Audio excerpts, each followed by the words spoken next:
the director on Dollhouse Radio. Hey, what's up? It's Logan Browning, and you're listening to Real Talk with the director on Dollhouse Radio.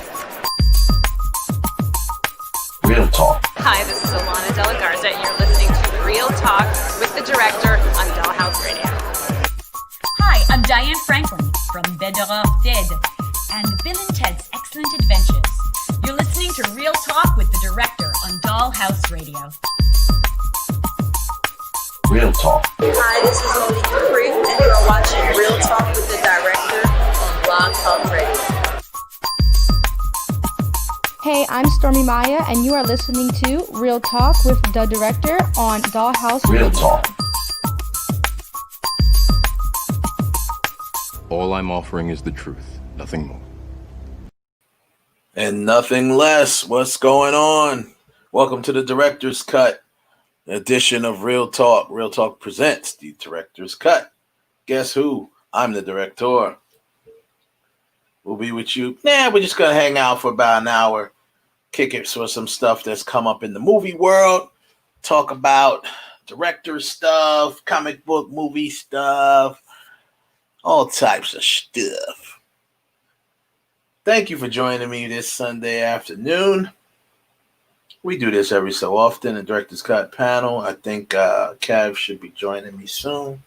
Make sure he has the link, and he does. So, a lot of stuff breaking.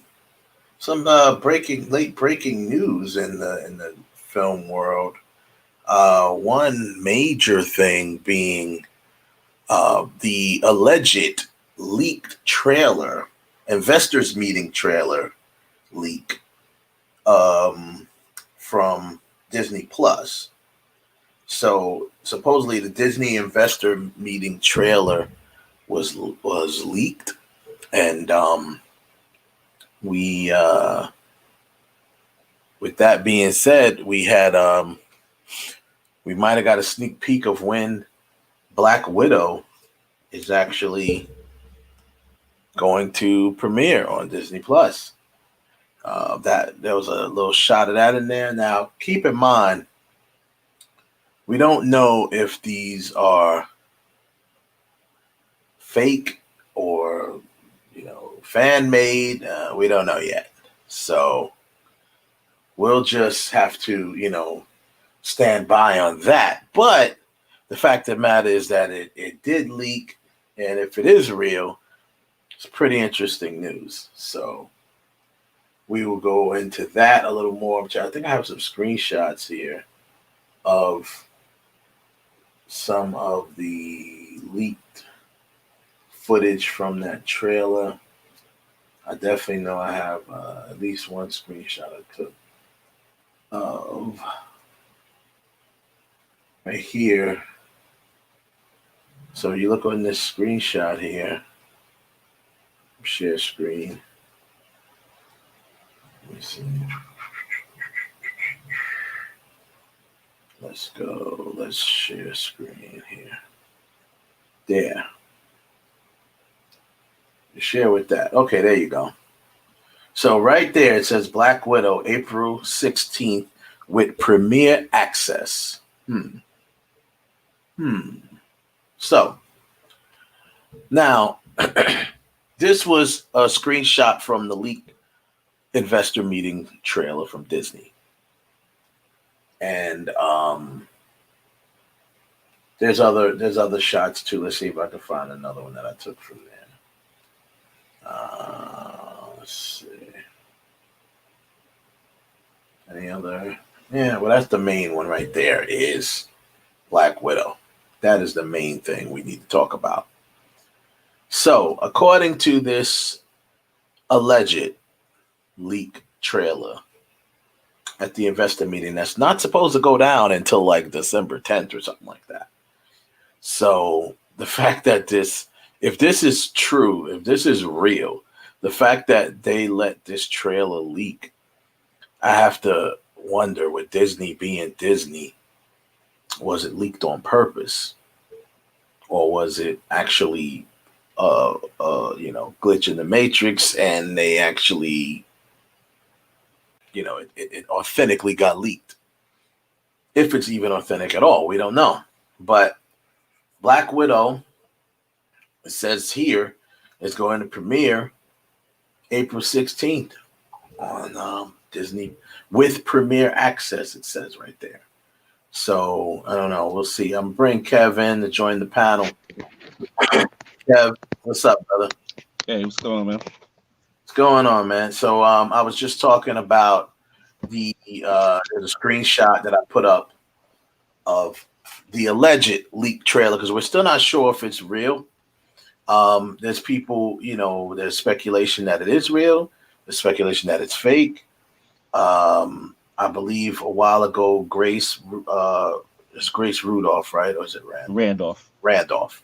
Grace Randolph from Beyond the Trailer had mentioned something about it possibly happening, but we're not sure. It hasn't been official if this is leaked, if this is true, like a real or fan made or whatever. You can't never tell these days, but if we're going to assume that it's real, and we're gonna, the fact that April 16th next year with the premiere access, and that also brings me to the next thing that it was saying was the Disney. Well, that's just another screenshot. But they also have the Disney 18 plus. 18 plus, which is, something. There we go. Disney 18 plus. Let's see if we can share that one. We did. No, let's share it. Okay. Second here. There it is. So the Disney 18 plus. Now this, I believe, is whether this trailer was real or fake. This, I believe, they're definitely doing. It would be the smart thing to do. And if it is, I'm actually excited about that. I think that's the best thing to do. You have to find a way to separate. And instead of, it's not really proactive, even though, Disney owns other brands, it's not really proactive to send them away from Disney Plus. Like, you don't want them to have to leave the app to go somewhere else to watch one of the other labels. You know what I mean? So right. It's the smart move to keep them there on the app. It's like, hey, just go into another section for, adults. And hey, let's be honest, Disney, you have taken on another, brand or whatever that's more adult driven with the Fox imprint. You know what I mean? So you got to be prepared for that.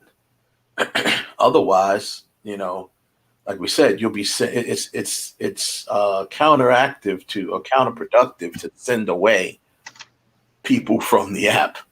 Yeah, go watch it on one of the other ones that on Hulu or one of the other. Even though Hulu is a package with them, you can get a Hulu in the package with Disney Plus.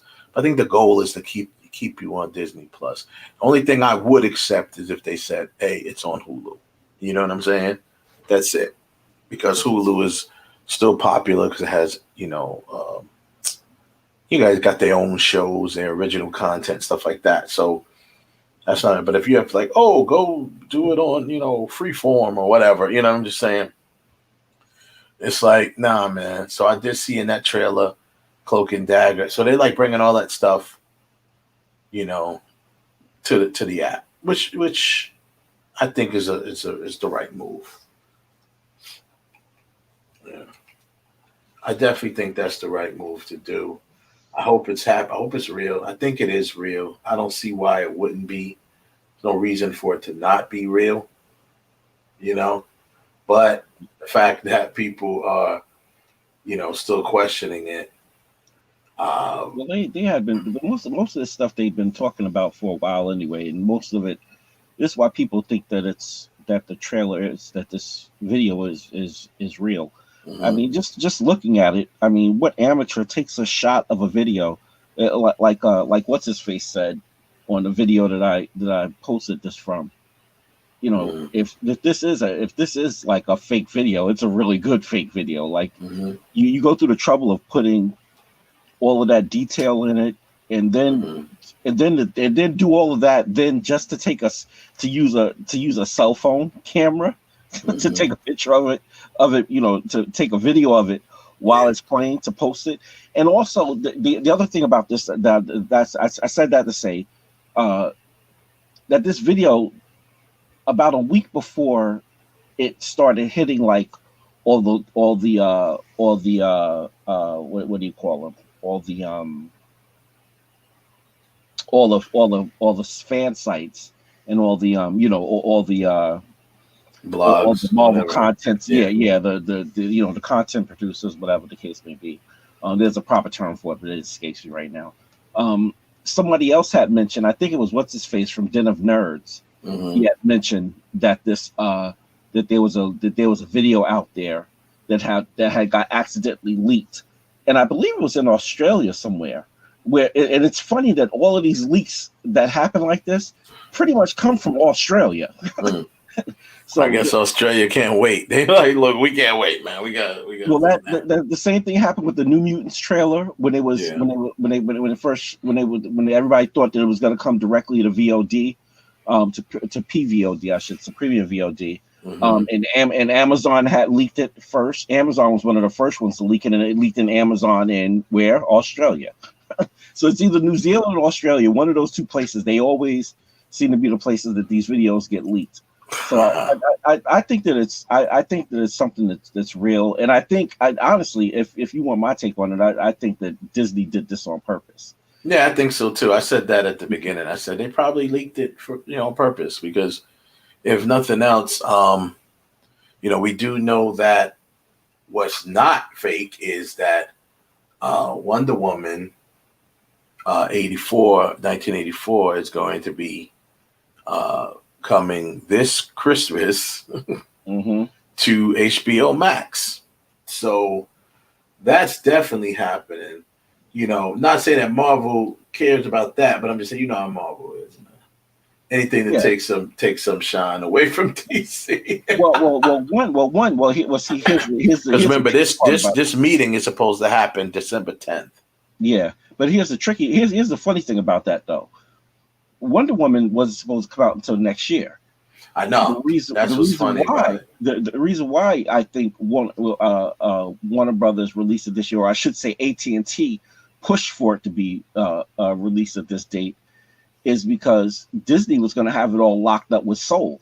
Because remember, Soul is getting, you know, Disney's animated feature Soul is supposed to be opening for Christmas, and now that's rumored to be opening. That's probably going to screen for Disney Plus about a week or two earlier than Christmas.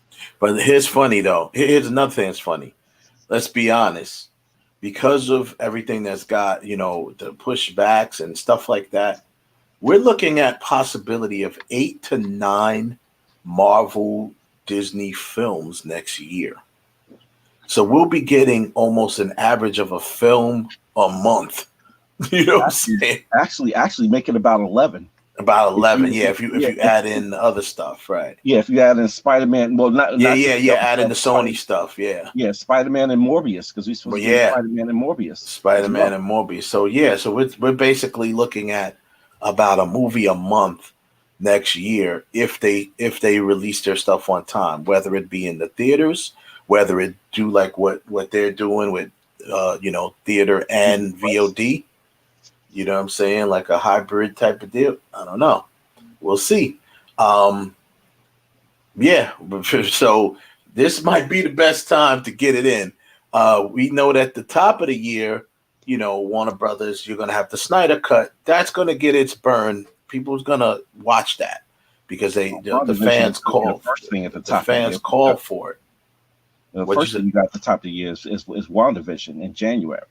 Yeah. No, I'm talking about for DC. Oh, for DC. Oh, okay. DC has the Snyder Cut coming top of the year, so it's good to throw Wonder Woman in because it was supposed to come out this year anyway. So get it in there, man. I'm happy that I really would like to find out what did Patty Jenkins.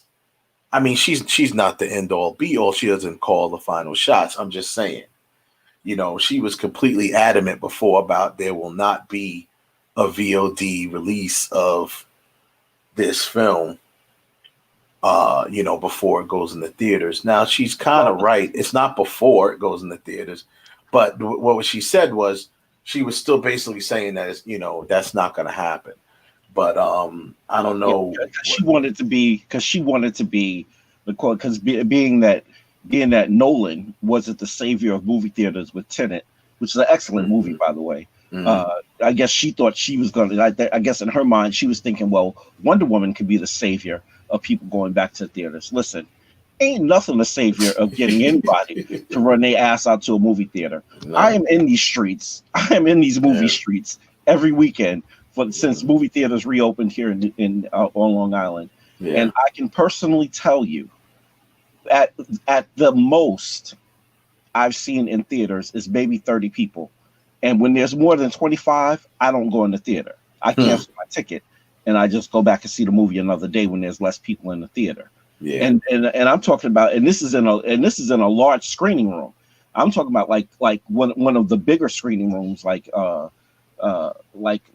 probably like I want to say that screening room was probably about 150 seats of recliners. Yeah, and it's only 25 to 30 people inside the theater. Yeah, exactly. So I don't see Wonder Woman being that much of a savior. I think if anything, where I think the reasoning behind the whole releasing Wonder Woman on HBO Max, which is only going to be for a 30-day window, folks. So don't get your hopes up. Watch it. Like So when it's on, you better watch it. It's not back until March of next year, and I mean March of next year for premium on demand, because it's only going to be in theaters, and also it's only going to be on HBO Max in the United States. It's not going to be on HBO Max anywhere else. And any other countries that have HBO Max, you will not be seeing. You're jerked. So whether you have movie theaters open or not in another country, you won't be seeing Wonder Woman on HBO Max unless it's in the U.S. and only in the U.S. So, you know, I never saw Wonder Woman. I don't see any film actually being the savior of movie theaters. The only thing that's going to be the savior of movie theaters is when they got a handle on COVID. Once they got a handle on the Rona, then that will be the savior of movie theaters. That's when, and you know what's weird to me, bro? And I've got, not to throw a curveball in this, but it's funny to me how people are not flocking to movie theaters, but you people are in malls like there is no COVID. I mean, and don't get me wrong, everybody's in the mall. Because I go to the mall to go get my bourbon chicken every other weekend, and everybody has masks on. But listen, the malls are open and people are in Roosevelt Field like there's no like nothing happened. I can't. I can't. I same here. Like I was I went to the park the other day just to take the kid out for a walk, and you know, we passed the mall. I mean, it was Black Friday, but still, the mall was packed. The parking lot, I was like, what the? And I was like, man, listen, I know it's Black Friday, but geez. Take that same thing you saw on Black Friday, take that same view, and push it back 2 weeks without a Black Friday, without a Thanksgiving, and Roosevelt Field is still packed like that. That's crazy. That's on crazy. A weekday, on a Thursday. That's wild. That's wild, man. I don't know. People just still not taking it serious. I saw Tenet. I saw Tenet on Wednesday evening at the 4:40 the 5 o'clock show at Roosevelt Field. I was the only person in the theater. I loved it. Yeah, that's great. It was a beautiful thing. People out here renting theaters for $100 and wasting their money. Listen, you just go out, pick a movie, pick a day, pick a time. And I've seen at least 5 or 6. I saw New Mutants I was in the movie theater by myself for New Mutants. Mhm. I was in the movie theater by myself. No, actually, I'm lying. There were 2 other people in the movie theater with me when I watched New Mutants. No, actually, no, I'm wrong. I was in New Mutants by myself. Then that movie, I think it's called Come Play or something Mhm. like that. There were a couple of movies that I saw because I pretty Yeah. much saw all the new stuff that was released. I was in the movie theater by myself for some of them. It was just awesome. I could sit in the middle of the theater, no problem. And again, like I said, for some movies, if you see that, like for me personally, and the first day that I went, actually, I think it was that Russell Crowe movie, where he's the lunatic in. I had my full gas mask on because I wasn't when I got there. I didn't realize more people had bought tickets, so I was in there with a bunch of people. So I just put my real deal mask on. Yeah. Watch the movie. But heavy duty joint. Yeah, but listen, nobody's going to the movie theaters anytime soon, especially not here in New York. They can't be fooling. They can't be. They need to don't fool yourself, people. And I mean, I'm talking about the movie, the movie companies. Don't even try to play yourselves. That's why they're doing this. They're. I think it's a smart move for DC to do this. Get Wonder Woman out. People, could watch it on HBO Max. That's a nice little prelude to the Snyder Cut. You get a nice dose of Wonder Woman, and then you get another dose of her when the Snyder Cut comes back. You know what I mean? So it's the right thing to do. It's the right thing because actually it's perfect because once again this still serves as a prequel to the Snyder Cut. Yep. You know what I'm saying? So you never know, and we have no idea what is in store. Now, don't get me wrong. I'm not going to start a rumor and be like, oh, it might be something on the end of the trail, on the end scene or something.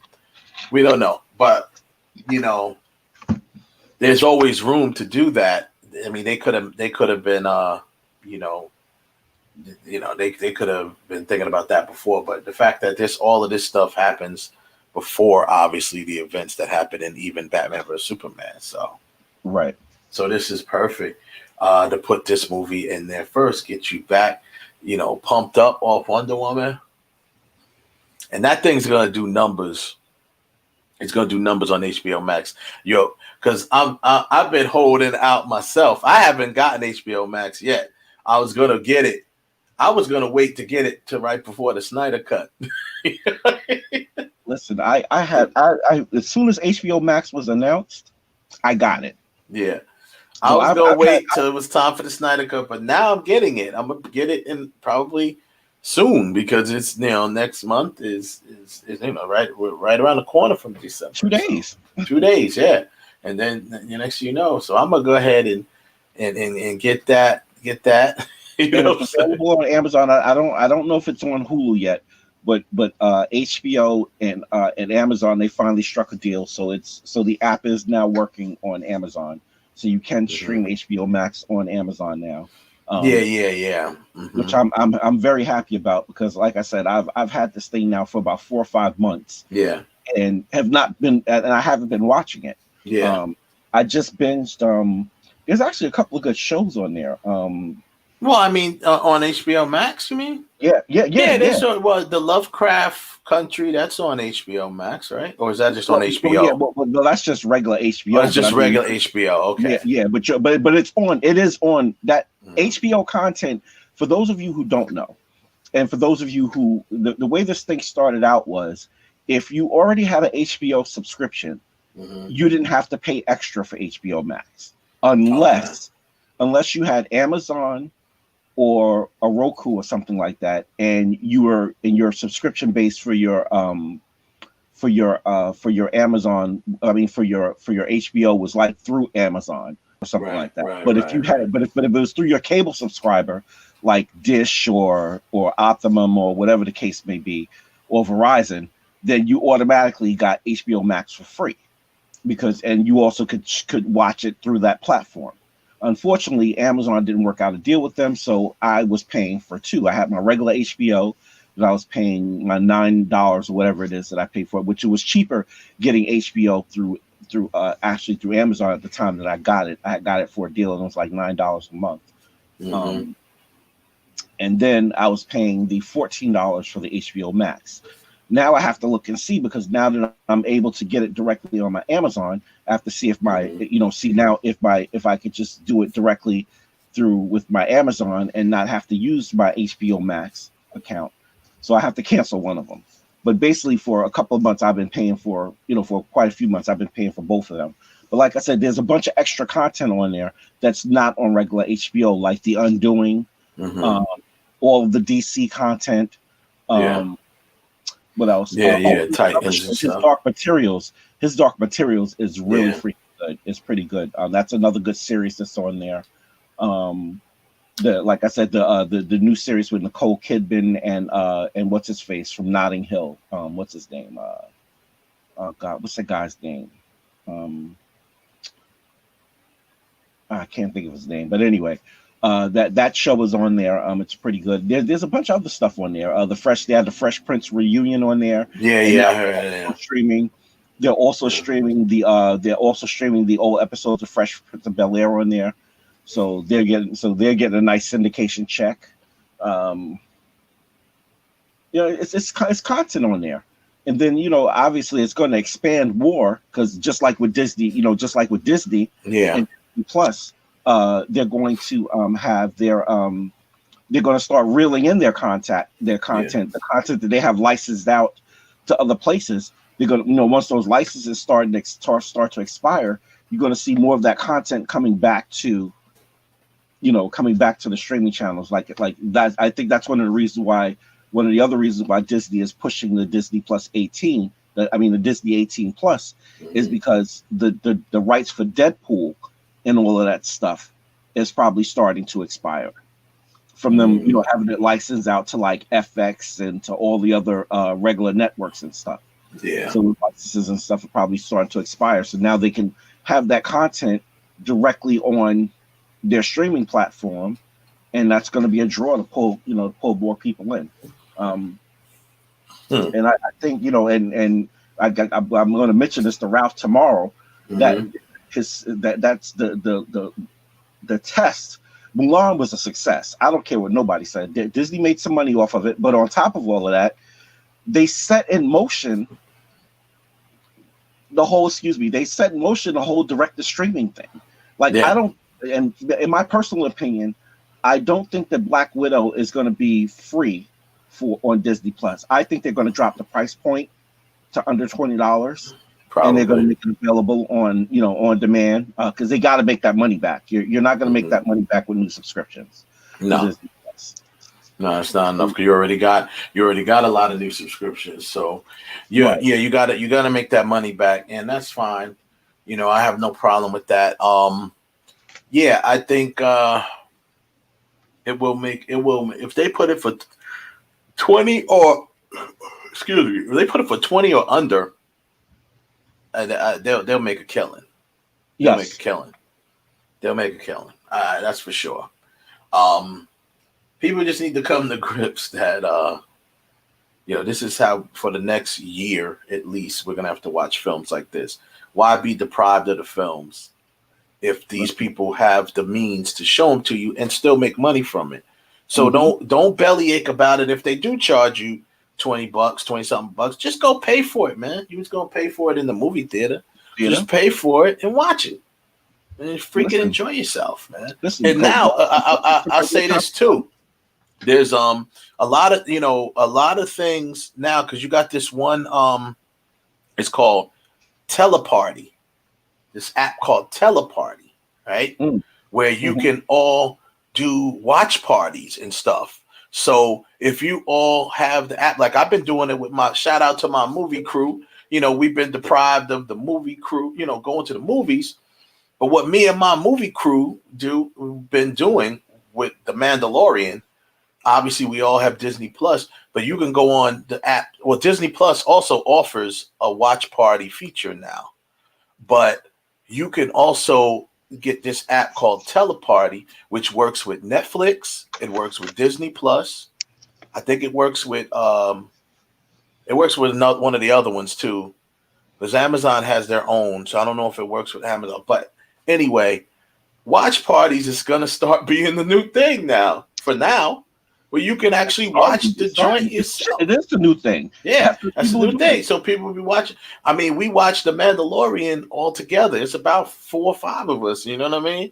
And it's like, it's Mando Friday. Let's go. You know what I'm saying? On Den of Nerds, they did an early morning watch party because the Mandalorian obviously gets released. Yeah, to be able to be viewed at like 3 a.m. Mm-hmm. They had a 3 a.m. watch party for Den of Nerds. Yeah. For their premium subscribers. Yeah, were able to dial into. I guess it was the thing that you're talking about. Yeah, something like I mean, you can all see what's different with Teleparty. What's good about that is you can chat and stuff on it. Like you can't. Right. You don't have a chat feature on the Disney Plus one. Now on the Amazon Watch Party feature, there's a chat feature. So it just makes it a little cooler. You could chat with each other while you're in there, making comments on what you're watching.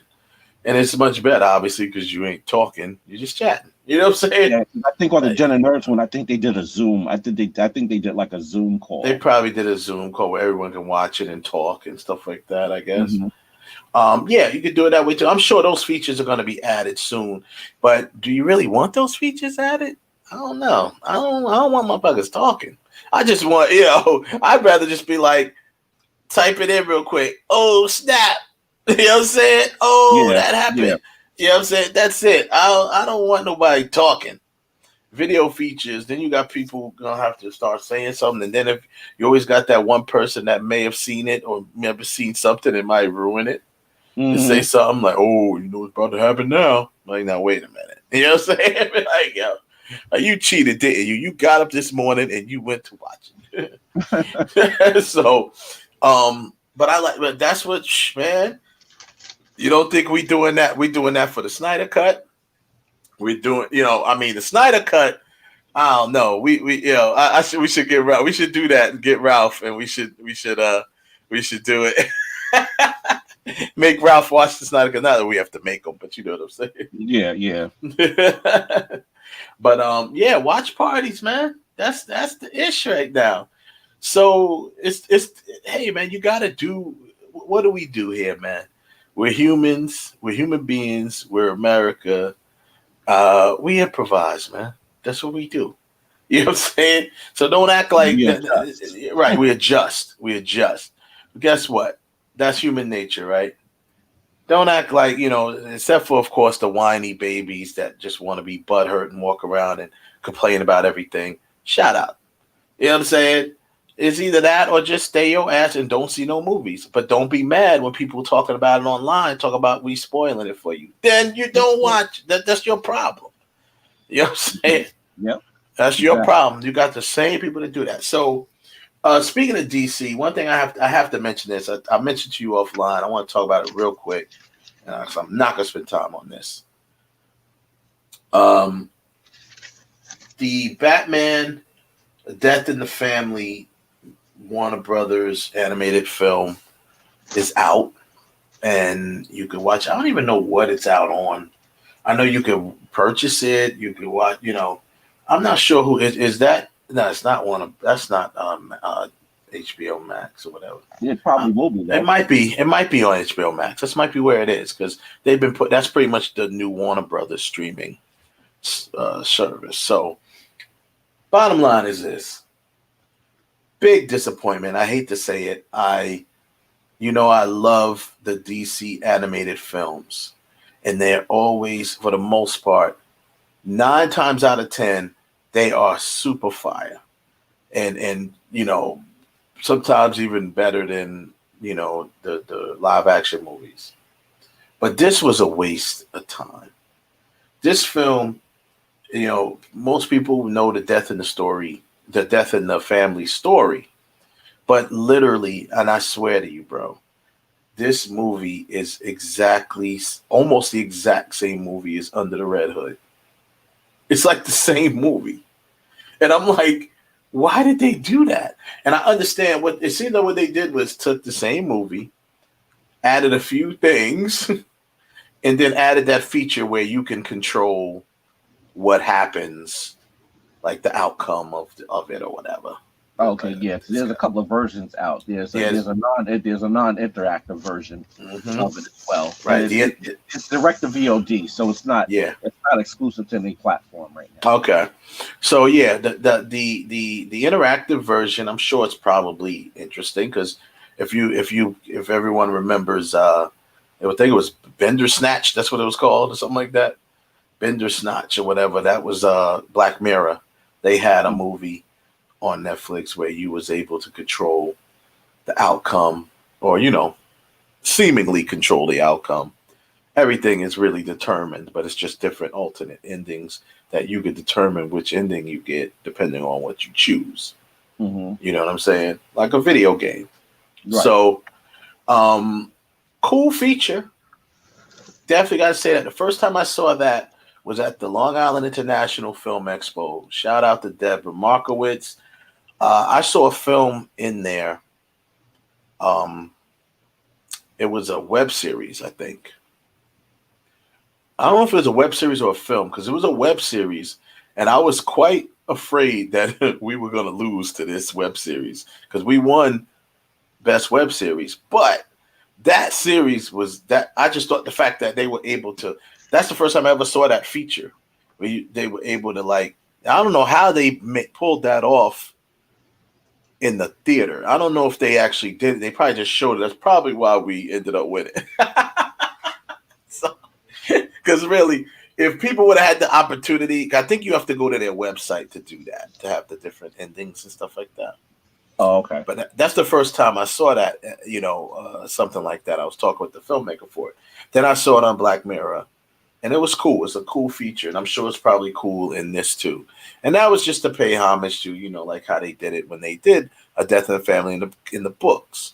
They kind of, took, fan mail, and people were saying how they want it to happen and all that sort of stuff. So, but it was a waste of time, bro. It really was disappointing. I'm sitting and not just the fact that it was the same story. The storytelling for it was not good. The actors playing the roles weren't the usual suspects. So, I mean, come on. I need Kevin Conroy. You know what I'm saying? Period. You know what I'm saying? I need Kevin Conroy playing Batman. There's no reason why you can't get him to do it. Mark Hamill should be doing Joker. So it's just like they had Bruce Greenwood, right, as Batman. Yeah, and like I said, it's not that these guys are terrible Batman, voices, but I don't know. It just didn't seem like, there's certain voices, there's certain characters and actors I'm looking for when I see these, because I'm used to these with these Justice League and these animated films. Kevin Conroy, I need him to be Batman. I love Rosario Dawson as Wonder Woman's voice.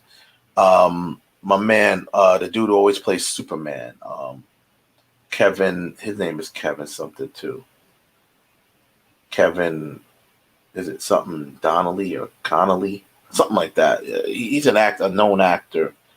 And then you got what's his name? Shamar Moore always does. I think he does. Oh man, not Teen Titans, but he used to be on the Teen Titans. Oh my God, Cyborg. He does Cyborg. Yeah. And then you have who's usually doing a couple of voices in there. My man from The Walking Dead who plays the King. He does a couple of voices too. That's my dude too. These are like the usual suspects. And then of course, my man Michael Rosenbaum jump in here and there. He does a lot of different voices too. Who actually played Lex Luthor on the Smallville series. He'll jump in and play a couple of characters. So much you got few people that you see, and I'm just like, yo, man, the storytelling just wasn't good for this one. So that's all I'm spending on that. Not spending no more time on that. Also, we want to talk about, where is he? I definitely want to get to this here. I need it. This has been buzzing on a. I'm in one of my director groups that I'm in. This has been buzzing around. It's like directors and actors and stuff like that group. But I want to talk about this because this has been irking me.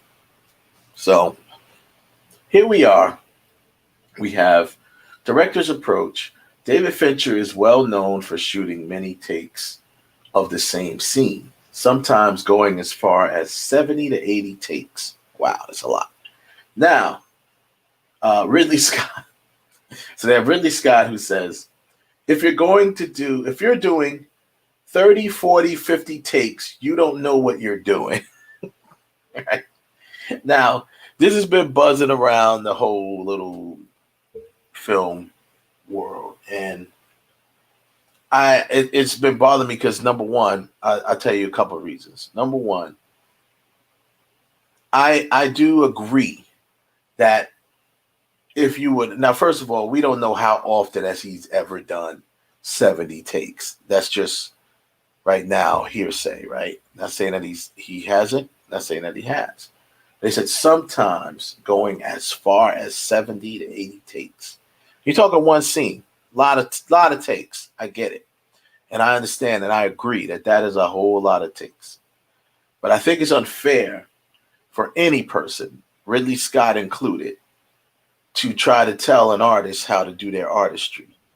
And for you to assume or for you to say that you don't know what you're doing because you're doing whatever many takes.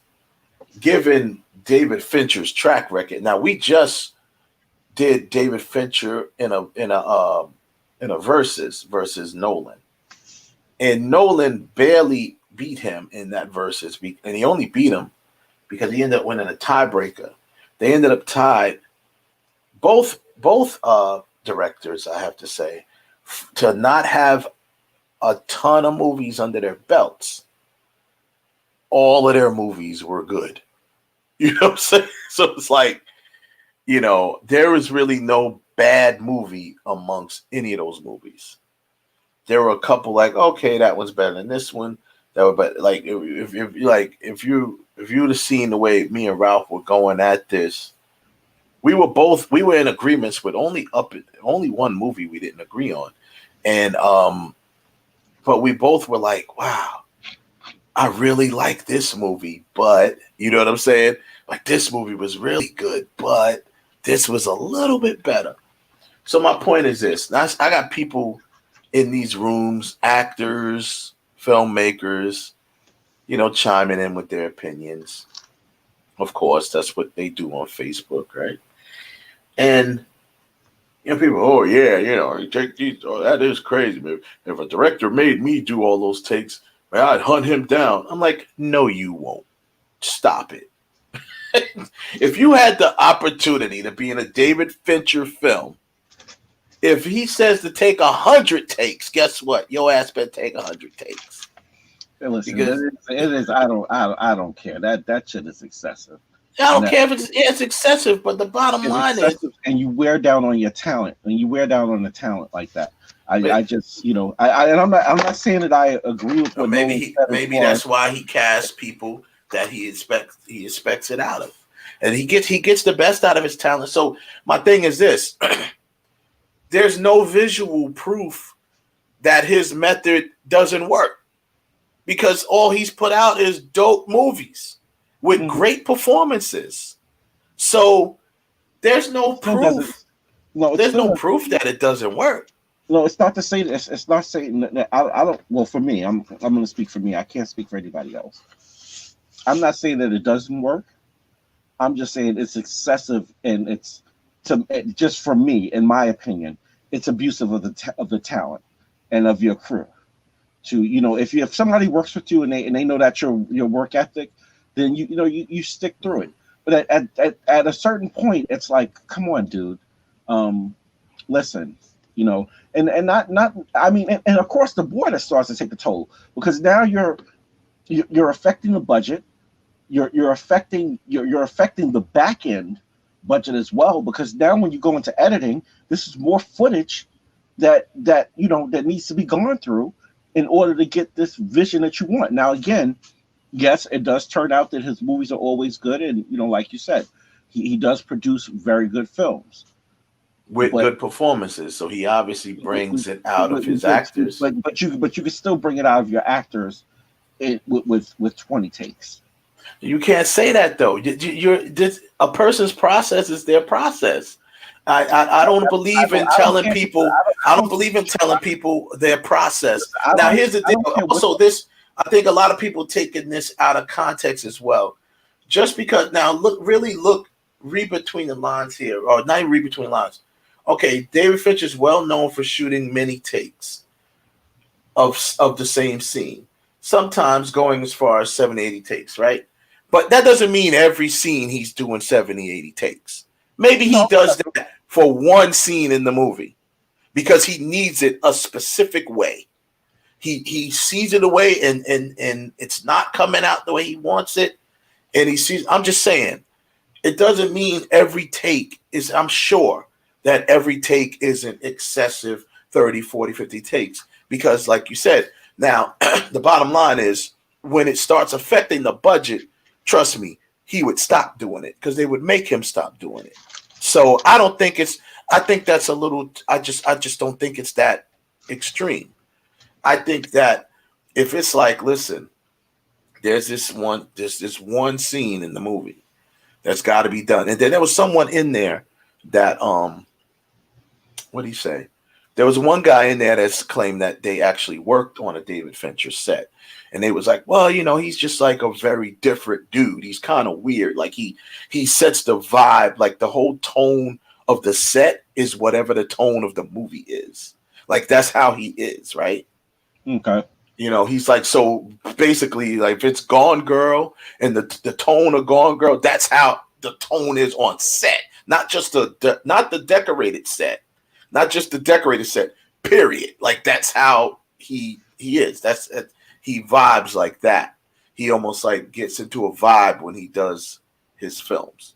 So I can imagine what the tone of the set was for Seven. But because that's just it. Some very bleak and morbid days. Like, damn, can a nigga smile on this set? And but here's the funny thing. Actors do it. So if my point again, if this is whatever your process is, as long as you pumping out the hits and you getting good work and you don't see the actors complaining about it. So I'm saying, like, you never really hear any actors come out and said, oh my God, I could never work with him again. He killed me. You know what I'm saying? So I think people are going a little too far with it. And my point of even talking about it is, I just think it's, yes, he has a right to his opinion. That's his opinion. And I have, you can't tell him he can't have his opinion. But, I'm piggybacking off of that and off, some of the people. I just don't think, I think a person's process creatively is their process, whatever it is.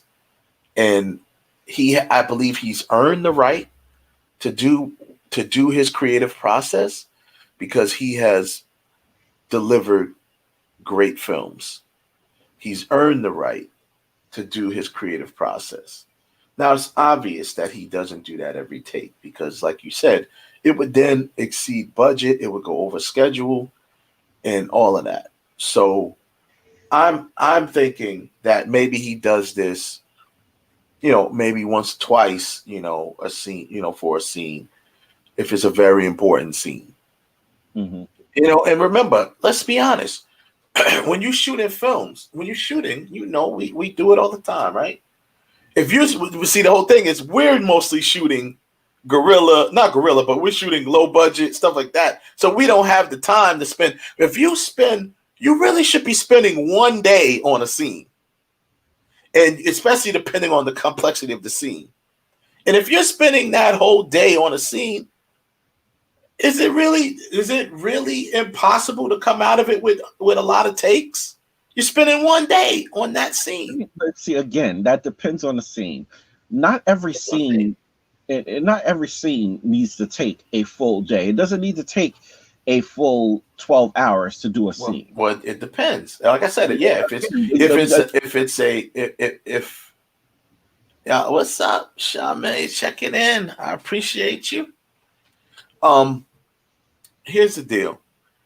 Yeah, if it's a scene that involves a lot of technical stuff, stunts, I could see that scene. I could see that scene. You know, some of the scenes in some of his films. Even let's say Fight Club. That there's a lot of, you know, with fight sequences and stuff like that.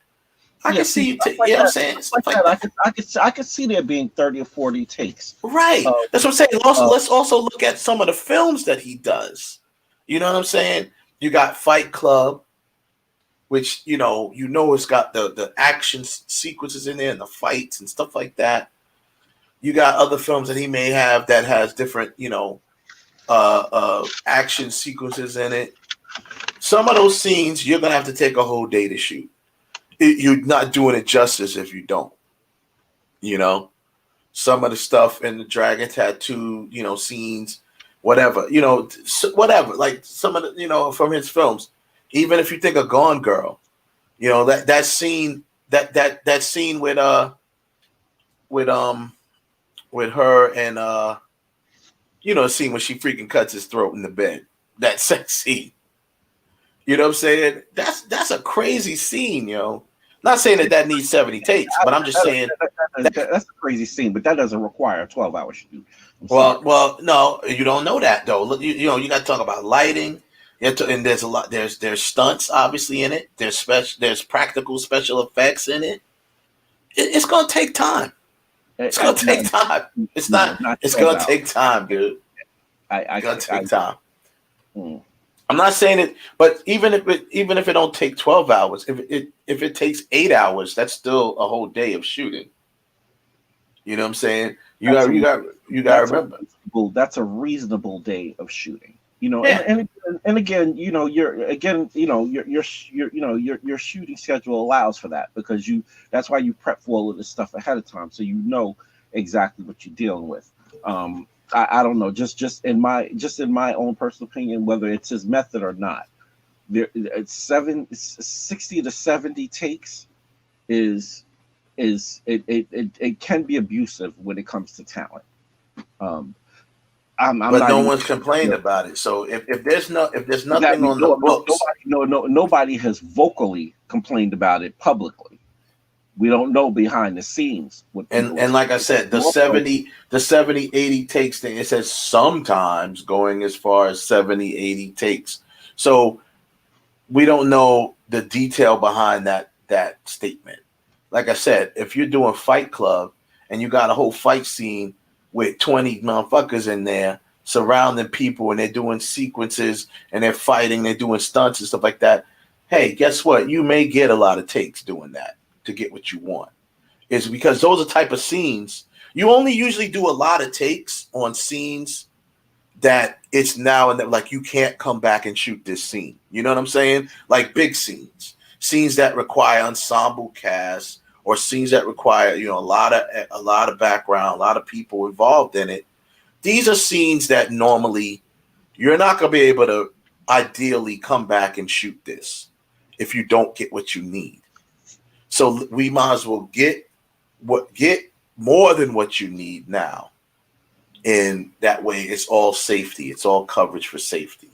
So we don't know what movie this took place in. I'm sure he doesn't do it every movie.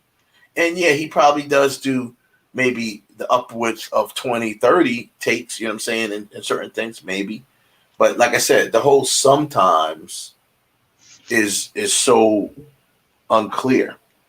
And once again, suggesting that you don't know what you're doing by that, I think that's wrong. You know, because there's nothing about David Fincher that suggests he doesn't know what he's doing based on his films.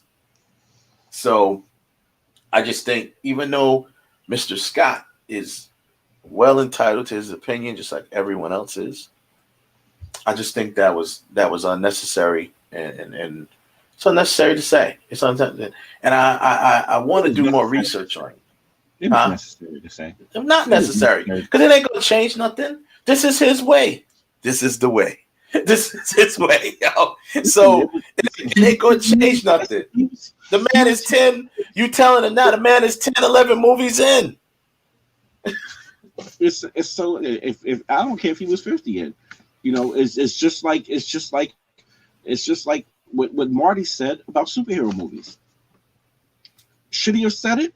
In my opinion, no. Was it necessary? He felt it was necessary for him to say. I mean, of course, if you feel it's necessary, then it's necessary. I'm telling you what I felt. I felt it was not necessary. Of course, he felt it was necessary. I felt it wasn't, because you can't tell a person what their process is. It's that plain and simple, especially if it's good. You know what I'm saying? Same thing. I mean, shit. Look at Tarantino. Who the hell does long ass dialogue and all that other stuff that he does? The way he does things very different as well on set. He's got long dialogue that some people love and some people hate. But he's going to be QT regardless. It's plain simple. So, like I said, I could see if this dude put out some duds, but he ain't got no duds out there, bruh. So, let this man do what he do. It's just like, from a whole nother standpoint, when these quarterbacks, I'm just taking a whole nother, career. It's just like a running quarterback. He's a scrambling quarterback, and people complain because he don't stay in the pocket. He's a scrambling quarterback. The moment he stay in the pocket, he get his leg broke. You see what I'm saying? Let them be who they are. Now, the moment David Fincher decides to try to rush through a shoot or rush his process through a shoot, that's when he's gonna put a garbage movie out. You know what I'm saying? So it's just like, that's the whole point, though. And that's kind of just to say, because a person, if he decides to take less takes, doesn't mean he's rushing the process. He's rushing his process. Obviously, we don't know. I mean, he would have to elaborate on in what instance, and why would he have to take so many takes? Like I said, if it's an instance of the type of film you're shooting, whether it's an action sequence of type of scene you're shooting for the film, an action sequence most likely, or some sort of fight scene, or anything that has to do with stunts and stuff like that. I mean, that's whatever it is. I think with stunts, you should always get as many takes as you can that you're allowed to, so you have the coverage, the safety, stuff like that. But yeah, like I said, no, I mean, I agree with you. If they think it's necessary to say, then yeah. But what I mean by it being unnecessary is, it's not like it's something that I don't think is going to change him. You know what I'm saying? So, because if it was a real issue, he would have stopped it, because he would have, the people that's signing the checks would have said, "Yo, you take it, you messing my money, you messing with my money now." So obviously he's not doing that. Let's take the comment for what it is. I mean, because honestly, to give it this much energy was really what was unnecessary, or a little bit too much. Because if you look at the comment for what it is, it's pure shade. I know. We know what that. We know that's what it is. I was just trying to dig deeper in it, because I'm gonna be honest with you. We all know that David Fincher's first movie was the sequel to Aliens, which is obviously the third movie to Alien, which is Ridley Scott's movie. Now, I don't know if that has anything to do with it. I don't know if maybe he never liked him since then. Who knows? And if you want to say the worst of David Fincher's movies was Alien 3, because that was his first movie. And it wasn't a bad movie. I'm just saying, out of all his other movies, that's probably the least best one out of all his other movies. Oh, excuse me, but I like I said, I think it's the comment in itself is just pure shade. I mean, you go from if you have to take 50 to 60 takes, yeah, and then your next comment is you don't know what you're doing. I mean, you jump from that to that. That's but pure shade. In between that, you take no time to even suggest, like, okay, well, look at this guy's track record. Look at what he's done. Knowing you said that, knowing that this guy has films in the can that are done, and have been seen by the public, that have been criticized by the public and have been seen. Yeah. And still, you come out of you come out the side of your ass with that. Okay, it's pure shade. You look like a dick, basically. It's pure shade. I mean, and to end this whole part of the conversation, it just leads me back to a lot of these older directors, seemingly for their own reasons, like you mentioned, Marty. They come out and they're attacking. Or not really attacking, but throwing shade at the very least. No. Stop. See, you need to stop that. And I hate when you do that. You're my man, but I hate when you do that. You start coddling and grabbing these motherfuckers and holding them in your arms. You start cradling them and rubbing their heads like, okay, it's going to be all right. You're an old ass director. It's going to be all right. Listen, you and your feelings about something. Oh, because I still got respect for them. I still got respect for them as directors. Listen, but you can still have respect for a motherfucker and tell them they're an asshole. Yeah, they're being and they're basically attacking the newer directors, the newer producers, and obviously Marty was more directed at comic book movies or whatever, or the MCU and directly. I believe Martin Scorsese talked about it. I know James Cameron said something about it. I mean, even some of the actors, because they just felt, even like Jodie Foster. Spider-Man's taking all our budget money. It's like, relax. Stupid. So I'm just saying, like, and I mean, I don't know what else to say about it. Making 5-hour-long films about the fucking labor unions from the 1960s.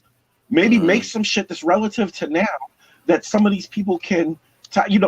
Unfortunately, what you have is you have a movie base of people that is so mixed, and but at the same time, the movies aren't making the money that they should be making because your formulas don't work for this generation. It doesn't work for this time.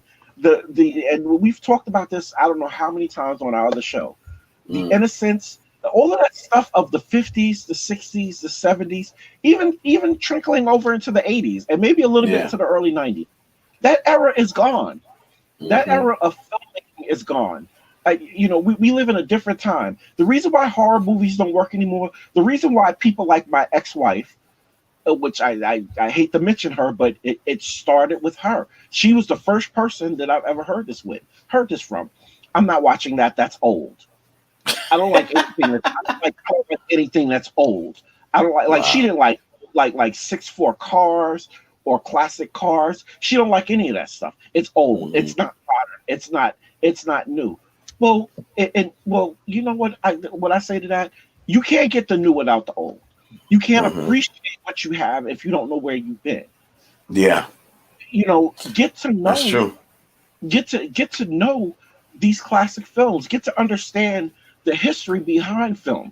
You can't because to be quite frank about it, you wouldn't have none of the new filmmakers or the innovations that you have without the older filmmakers. These new films that you see, their inspiration and their even some of their reasons behind doing film is because of their love of older film. Yeah, of course. I mean, most people, most of the new directors. Now, granted, they just happen to, have a luck up and get involved and get tapped to do an MCU movie or something like that. But almost every director wanted to be a director because they saw an older film that they loved, and that's what turned them on to film.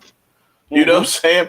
So the problem is Now let's just take my man. I can't think of the dude's name. The black dude that's part of the directing crew of The Mandalorian. I can't pronounce. I forget the pronunciation of his name. I know you're talking about though. I know you're talking. But he is a director, and he started out directing what would be considered quote unquote black films or urban films like The Wood and stuff like that. But yo, he got tapped on the shoulder. He didn't just get tapped on the shoulder. He went in, and I guess they had auditions, whatever they did.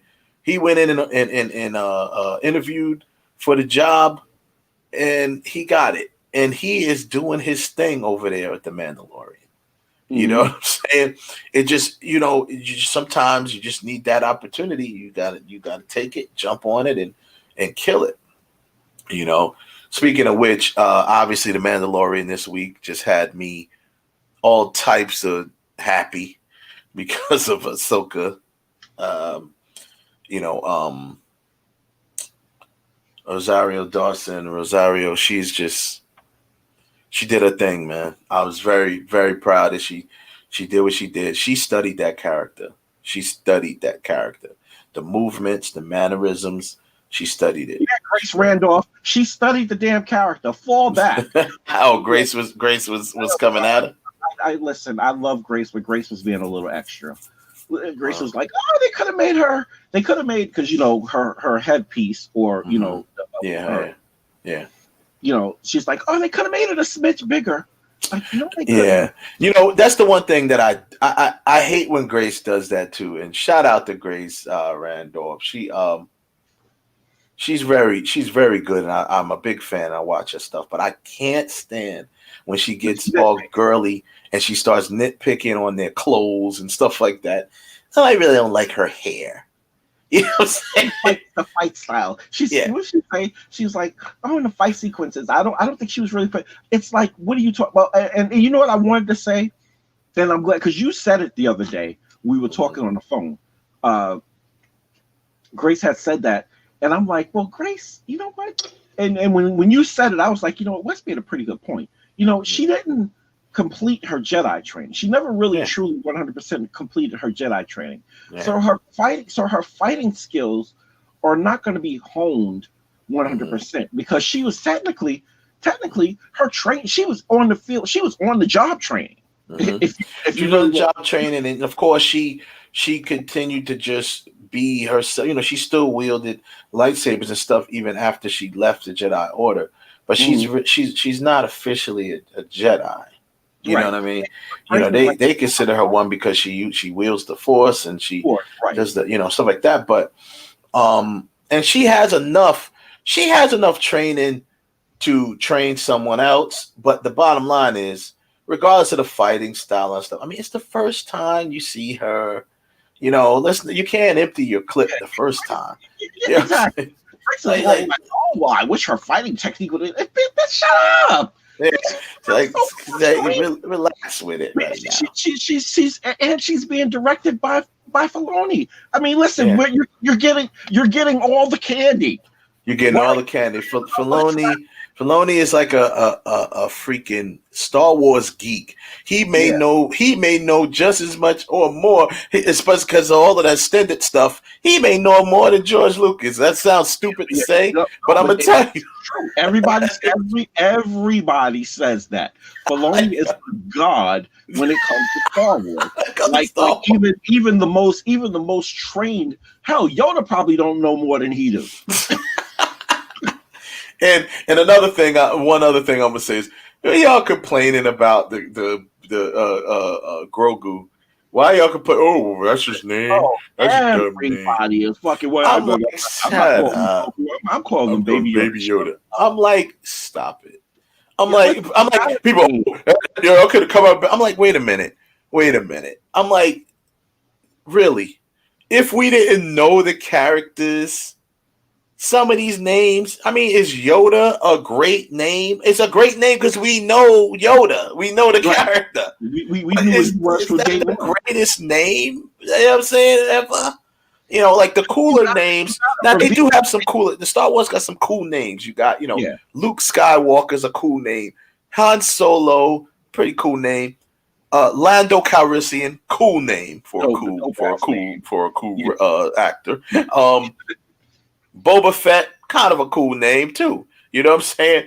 But I'm just saying, who's to say that? Oh, yeah, that's a terrible name, Grogu. Why is it terrible? I mean, put the word master in front of that. It sounds natural to me. Master Grogu. Master Grogu. Exactly. You know what I'm saying? You know, that's like, the only thing that's missing from the name, and he's not that yet because he's still developing his skill. Yeah, he's still developing. So, I mean, and instead of everybody being happy, like I was pleasantly, I wasn't even like overly surprised. I was like, oh yay, we finally get a name. Finally get his name. Yeah, I was surprised too. I'm gonna be honest with you. If I can, a minuscule nitpick, nothing like Grace. And it's not even a nitpick. It's a minuscule criticism. I think is the only minuscule mistake that Favreau made is waiting so long to reveal his name. That's what I'm saying, because everybody started just going getting so used to the Baby Yoda bullshit. It's a part of the storyline. I mean, it's kind of like reading the book. It's kind of like reading the book. You know, sometimes with some characters in the book, you know, depending on what it is, you know, there are certain things that you don't get revealed till you're halfway through the story. Yeah, I mean, it's season 2. The baby didn't come. The baby really didn't come into play until like what, episode 3 of season 1. So no, I think got him. He got him. Didn't he get him in the first episode when they first revealed him? I don't think he got him first episode. I think. Yeah, no one or two. No, it was like the second or the third episode. I think that he got. You know, I can tell you now. Hold on. I think it was the second or third episode that. But either way, I just feel like once everybody just kept going with running with the Baby Yoda thing, now they're all freaking used to it, and I knew this was gonna happen. Well, whatever his name was, they were gonna be like, "Oh no, I like Baby Yoda." Oh, shut up. But you know what it is? It's because again, these I don't want to call because most of these people don't live in their mom's basement, so I'm not gonna use that phrase. In their mom's basement. But these already butthurt people are just, you know, they get used to some.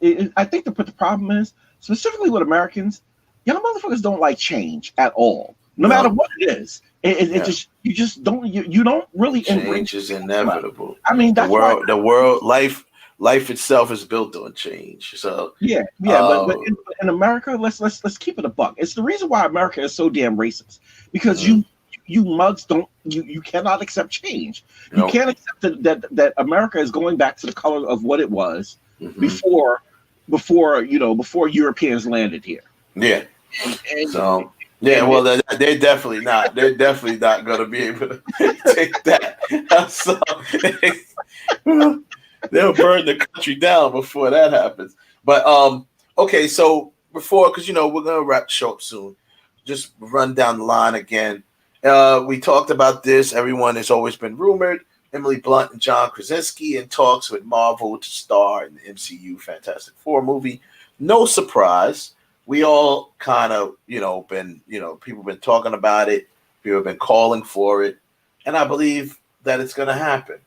Marvel Studios in talks with Emily Blunt and John Krasinski. They're up for the roles Susan Storm and Reed Richards in the MCU.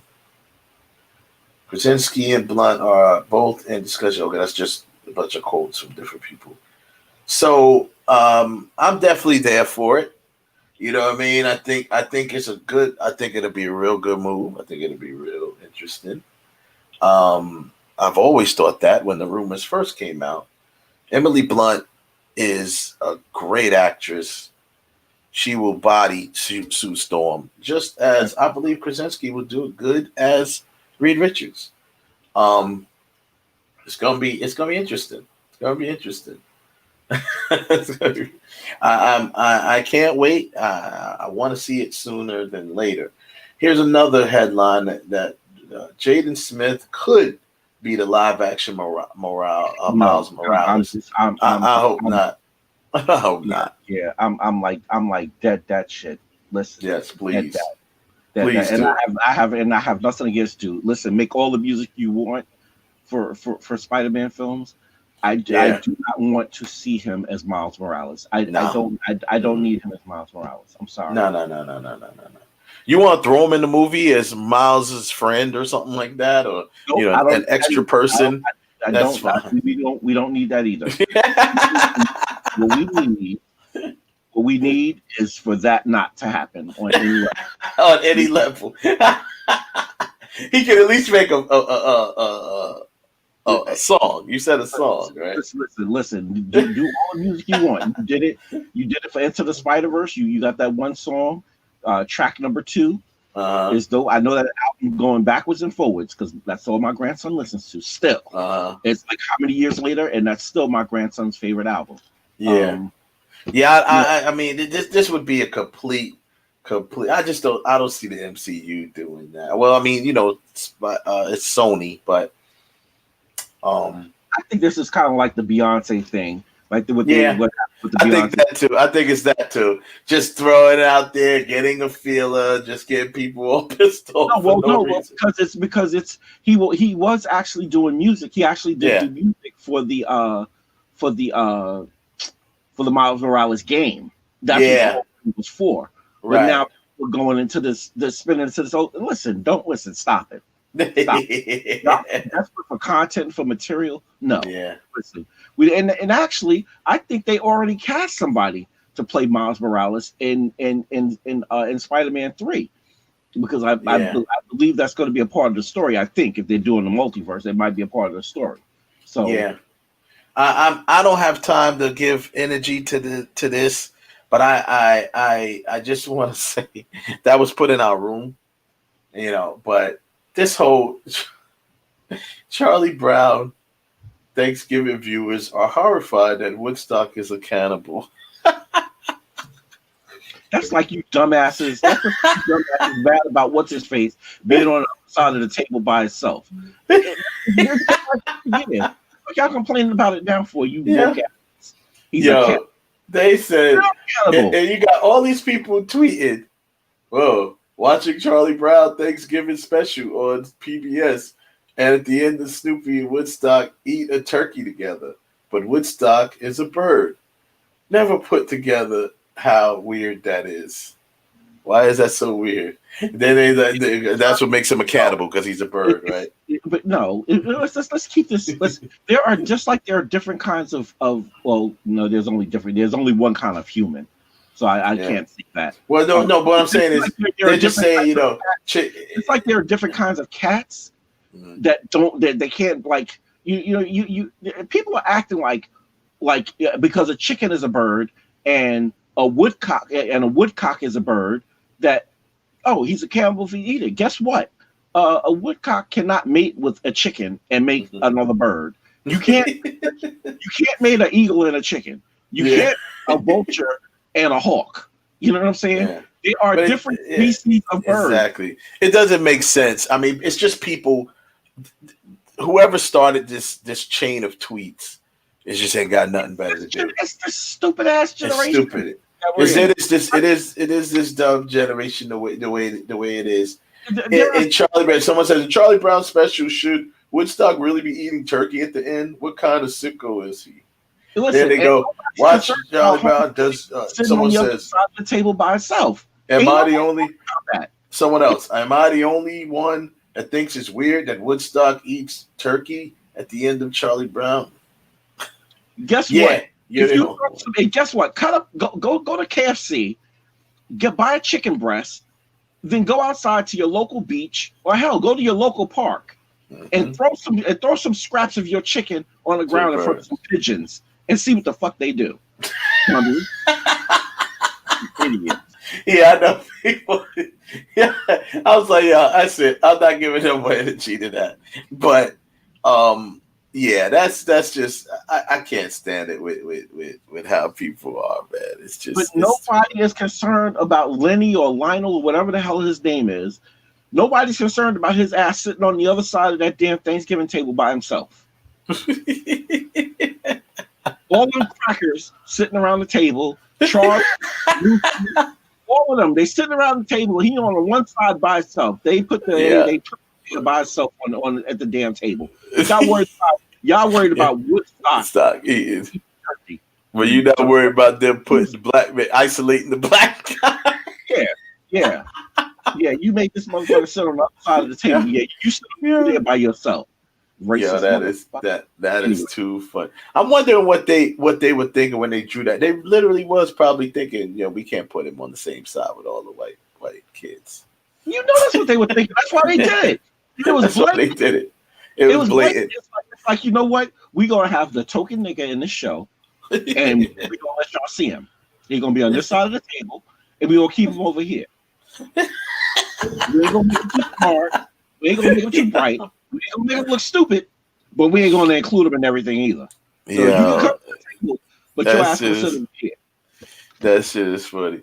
Yeah, the last thing I do want to talk about, not even talk about, I just want to mention it. I think everybody should go out.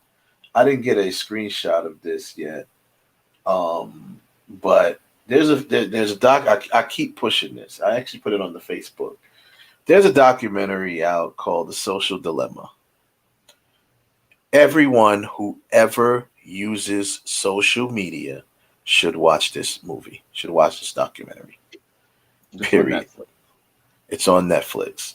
It is one of the best documentaries that I've seen in the last couple years. And it is straight to the point, and it's all factual stuff. And you're getting it from the people that actually created these things. But, I guess they got a little stroke of conscience now. And they feel like, one of the guys actually said, he's like, I was a victim to my own creation. He's like, I find myself never getting off my phone, never doing this, he's like, I literally had to come to grips, he's like, I had to leave my phone in the car. Like I had to force myself to not check my email or not check my phone or that, there's a scene in there where they talk about, for this generation, the generation Gen Z, and also from starting in this decade from 2010 till now, the teenage and preteen rate of harming themselves has went up like almost 200% for preteens. Okay. The rate of teenage suicide has gone up like 80% for teens.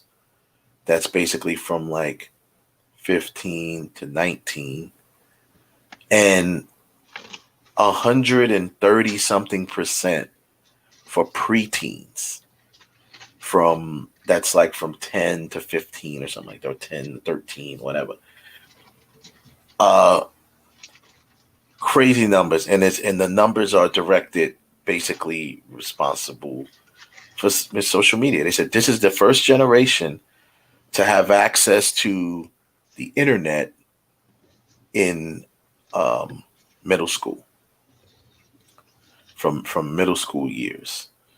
The data that they break down in this thing, bro, the data that they break down in this is crazy. It's crazy. A lot of the stuff that they talk about, when they talk about, they break down the psychology of how these algorithms work.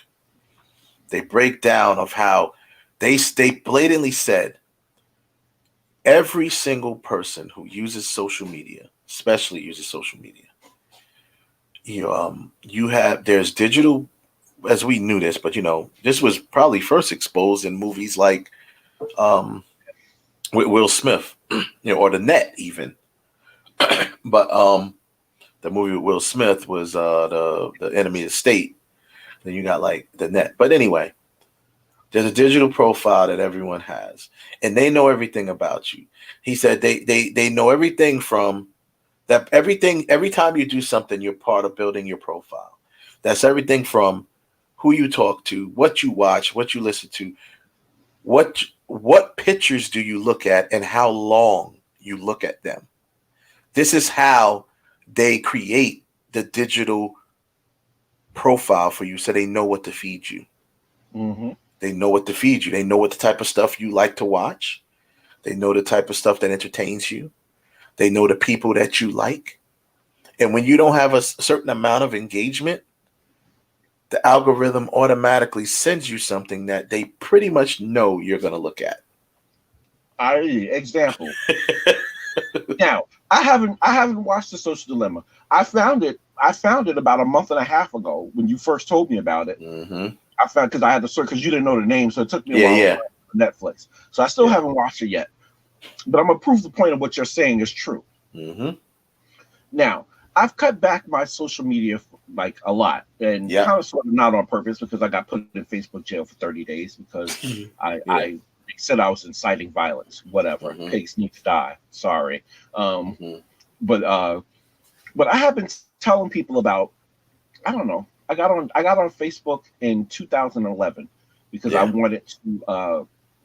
I was trying to find some tickets to go see Sade. I forget what it was. It was when Sade had released her Soldier of Love album, whatever the case may be. And long story short, I ended up getting on Facebook. Now, when I got on Facebook, I was, doing the normal stuff, that people do, when you're new to Facebook, you're posting pictures, blah, blah, whatever. But then I want to say this is like a little bit after, maybe this by Obama's second term, that I noticed they started really flooding the internet. They started flooding Facebook with all of these those what do you call it? Those I forgot I'm sure there's a term for them, but anyway, they're those games that you pick where they like, oh, what kind of baby are you? Or what kind of animal are you? Or what kind of such and such are you? Or or they ask you, and I have been telling people all the way back in, stop answering these stupid fucking things because they're gathering information on you. And they said, and I'm guilty of that. I used to do those all the time, just when I was bored and stuff. Oh, we'll pick the type of girl you like. We'll pick the type of woman that you like based on these answers. Yeah, and I'm like, oh, that's cool. Not realizing that I'm giving away info. They're building their profile on me. And when you watch The Social Dilemma, you'll understand what, you'll further be clarified. Be like, wait a minute, that's crazy, yo. Like, and the way they present it is so good. And I'm talking about, dude, and they verify the shit with your cookies. Yeah, of course. Every time, every person in this documentary are people that either, like, there's one dude that was there. He invented the Facebook like button. You know what I'm saying? Like, you got dudes in there that are official people that worked with Google, Facebook, Twitter, all of these places, and they held high-end positions in these companies. And they literally feel bad because of what they've become a part of and what it's doing to society as a whole. They said, now because what I was saying with that thing about the evolution of the they talk about the evolution of the technology that's come since 2000 whatever, right? Even the 2000s. They said they put all the data out there. They said, and based on all of the data, the only thing that has evolved is the technology, but the human brain has not. Hasn't at all. At all. Has not. At all. The human brain has not. People have gotten stupider. Yeah. People have gotten dumber. I remember I've said this all the time. I used to say smartphones make you dumb. That's what I used to always say. I said, they're called smartphones, but they make you dumb. I said, we all know that. Anyone who's lived before the smartphones has ever happened would know that we used to remember important numbers by heart. We knew them all by heart. We didn't have to worry about dialing up somebody by their name because I knew their number. Like, right now, other than my wife's number, I'm embarrassed to say I don't know anyone in my family's number except my wife. My brother's number, if I really concentrate, I might be able to remember it. And my daughter's number, she has one of the easiest numbers in the world because the last 4 digits of her number is 1111. And I still can't remember the first 3. Yo, listen. I can tell you how bad it affects people. The one It thing I affects was a lot of known the one thing I was known for amongst like my family members and people who are like really, really close to me.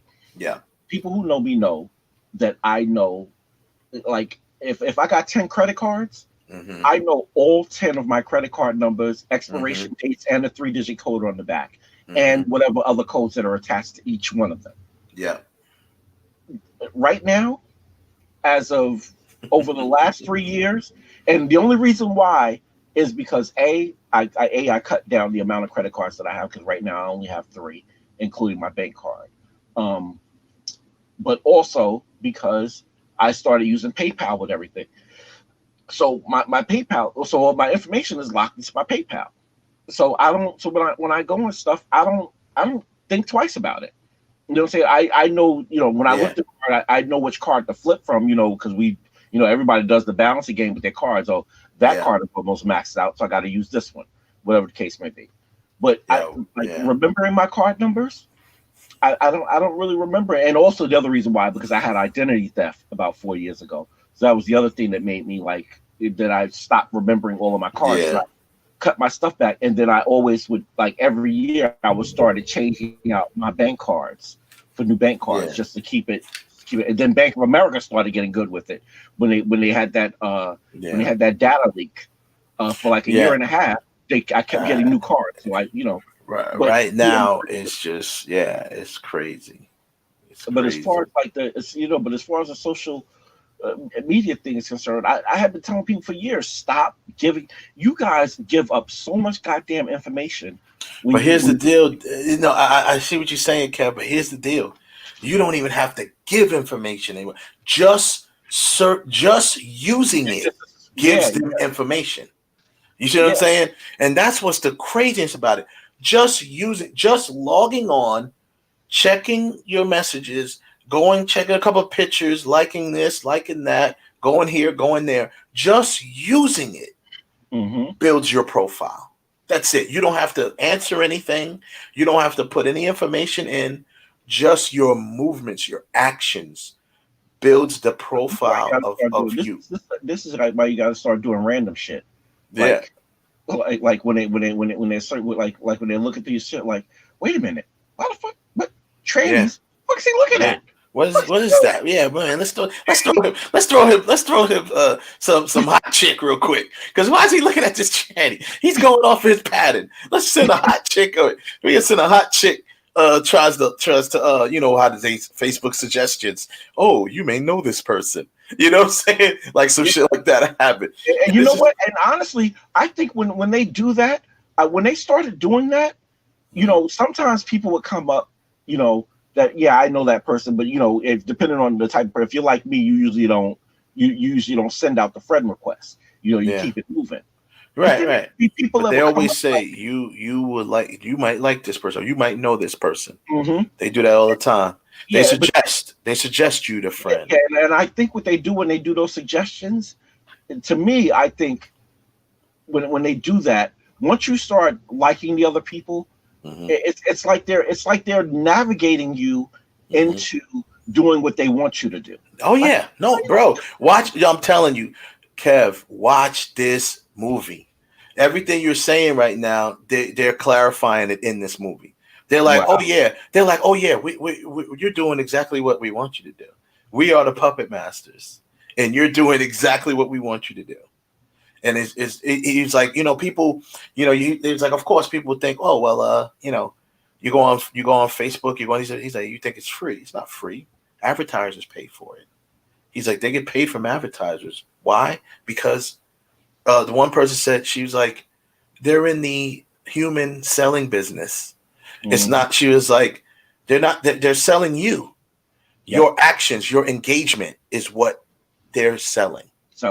Yep. So because of all the engagement that you give, no matter what it is, and engagement can be anything, that is what they're selling, and that's what the advertisers are paying for. And they made a statement that these tech giants, the companies, are the biggest, the richest companies, not in the history of our company, bro. I mean, not in the history of our country, in the history of humanity. Humanity. I'm like, yo, some of the things that they I'm gonna be honest with you, watching it makes me like, yo, I should just like delete my profile.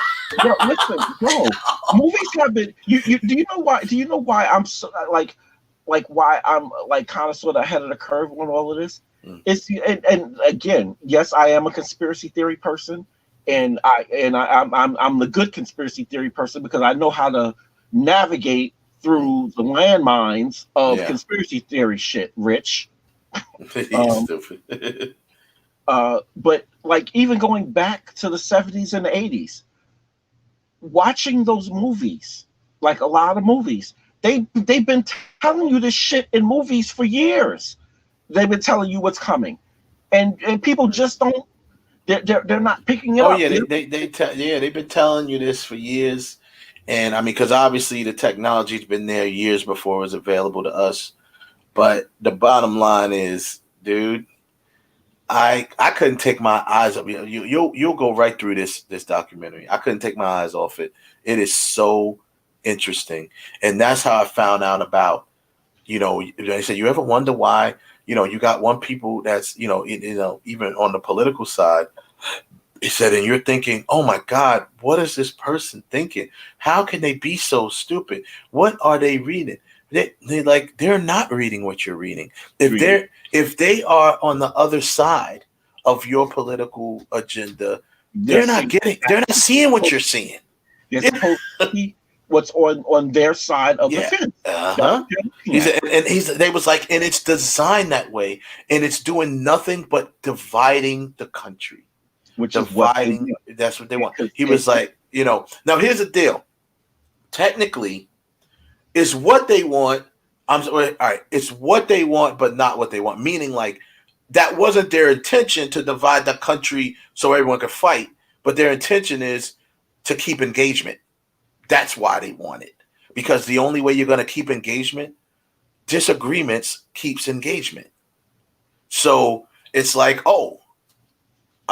Republicans hate Democrats, and the Republicans think this, Democrats think that. And they're going to continue to fight with each other on social media or post things against each other on social media. And that's engagement. And that's all they care about. That's the bottom line. All they care about is engagement. They don't care what goes on in between. Well, listen, but it goes a little bit deeper than that when you start to look at the conspiracy theory quote. I'm using air quotes right now. The conspiracy theory side of it, of how the government likes a divided nation. They don't want people to. Specifically when it comes to race and all stuff like that, they don't want people to be on the same page. I understand that too, and I'm sure there's a lot of truth to that as well. No, but I'm just saying these dudes are explaining it to you from a technical standpoint. How it works. What I'm saying is I'm kind of sort of piggybacking off what they're saying. I think it's like an accidental. Oh yeah, wow. So this is happening. Yeah. Like it's almost like an accidental consequence, right? Of what they, and a consequential, not an on purpose thing, but thing that's that's happening. But it happened, but they're not gonna do nothing to change it. Exactly. Yeah, that's the thing. They're not doing it to change it because it brings engagement. That's why they're not gonna change it. You know what I'm saying? Because I always thought, like, why don't social media just say no more politics on our platforms, period? But they're not going to do that because they lose a lot of engagement by doing that. Right, but they don't even have to say no more. They don't. See, it goes deeper than that because you can't say no. You're not going to be able to because you can't stop politics. There's no way you're going to stop people from being able to talk about politics. Well, I mean, you can if it's your private platform. You can say part of our rules now is you can't talk politics, so you'll get deleted. But you do it, but again, you have to look at it as in terms of the shift. This is the reason why they won't break it. Because remember, when social media first started, it wasn't, specifically like Facebook and all that, or even if you go back to MySpace and all that stuff. Yeah. It truly was just for stuff at first, pictures of people and checking up people. I mean, the good part of social media. And I really like. I want to keep this going, but I'm out of time. We're gonna have to get off. But we'll keep this. We'll continue this conversation tomorrow on the Real Talk. On the other show. Okay. Yeah, we'll do it on the other because I really want to dive into this. If you get an opportunity, Kev, throw that joint on. Yeah, I'm gonna watch. I'm gonna watch it tonight. I'm gonna hit Ralph up too and tell him to watch it because I would love to talk about this tomorrow because this is real stuff, man, and especially with the generation, just today's generation, and they'll probably never watch it and care anyway, but really they're the ones that's really suffering and they don't know it. They think that they're more advanced, and they are to a degree advanced. They're definitely more advanced. They have access to more advanced stuff than we are. They're not advanced. They have access to advanced stuff. Right. But they're basically losing their humanity. I don't want to say no. I'll take that back. They're not losing. They're not losing their humanity. Yeah. They're not using their humanity. They're not using it. Perfect. They're not using their humanity. It's there, but they're not using it because they don't need to. It's all technical. So anyway, let's end it on that note. We'll catch up tomorrow on the rest of the stuff. And thanks. Oh, shout out to Shaw Millions who came into the room and shouted us out. She came, dropped in. I think she came in and left, but it's all good. Tomorrow we'll talk about this. We'll talk about some other stuff on Real Talk, and we'll get back at you. Peace out, y'all. Peace.